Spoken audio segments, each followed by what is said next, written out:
By this point in a presidential cycle, we've got a pretty good idea what the candidates believe, and you'd think that would be especially true this year. Joe Biden has been in politics for more than half a century.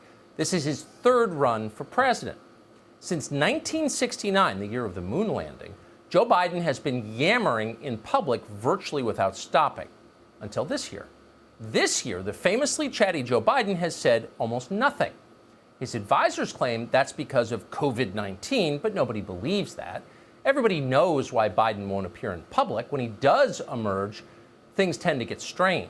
Biden's words take on a kind of psychedelic quality. The sentences seem to be connected, yet at the same time they are strangely disjointed. Newspaper taxis appear on the shore. Rocking horse people eat marshmallow pies. It's mesmerizing to watch. You can almost make out the tangerine trees in the marmalade skies. We thought in our administration we should lower the tax from the high 30s to 28%, then lower it to 21.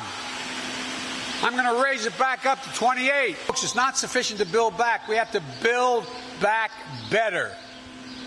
That's what my plan is, to build back better. It's bold. These aren't somebody else's children. They're all our children. They're the children.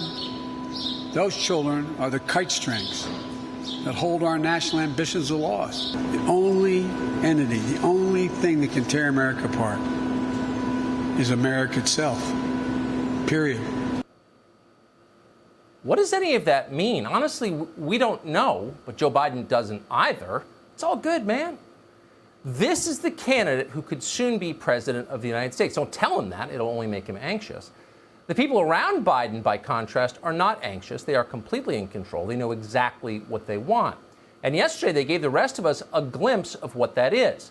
The Biden campaign released a long document outlining its goals. It was written by Eric Holder, Alexandria Ocasio-Cortez, Simone Sanders, among others. These are the people who will run the country if Joe Biden is elected in November.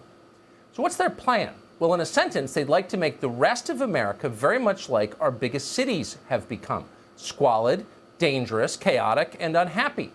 They'd like to do to your neighborhood what they have done to New York City. The main thing they've done to New York is make it scary. Violent crime is surging dramatically there, as we have told you night after night. And one of the main reasons for that is the elimination of cash bail. The city no longer holds the people it arrests. Criminals are in and out of custody immediately, and many, of course, go on to commit more crimes. It's nuts. The Biden campaign plans to abolish cash bail everywhere. No bail for any crime nationwide. Think about what that would mean. Americans are fleeing urban areas in huge numbers. Big cities are just too mismanaged. They're too dangerous. Unless you are very rich or very poor, you're getting out. New York City lost 53,000 people in 2019. They will lose far more than that this year. Most of these refugees have relocated to the suburbs, where they imagine they are safe from the effects of disastrous urban policy. But they're not.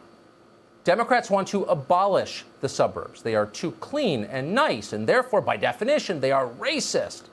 And the Biden campaign has highly specific plans on how to do this. It's called Affirmatively Furthering Fair Housing. It's a HUD regulation. It was written during the Obama administration. Biden's advisors plan to enforce it. They will cut off critical federal funds from municipalities unless those municipalities submit to federal control of urban planning.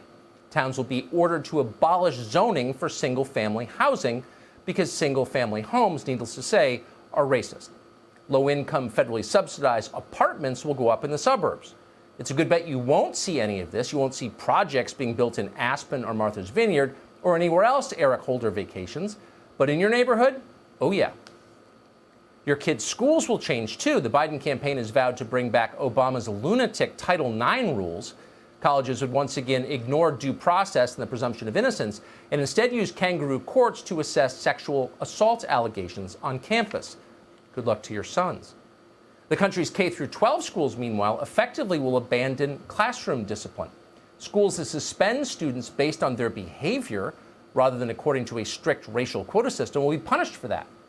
But you will have no choice but to keep your kids enrolled anyway, because Biden's campaign pledges to abolish all programs that provide parents vouchers or tax breaks to send their kids somewhere else. And then the Biden plan gets really ambitious. It would use the Federal Reserve to fix the, quote, racial wage gap. Central bankers will be encouraged to decide if you're being paid too much based on your skin color.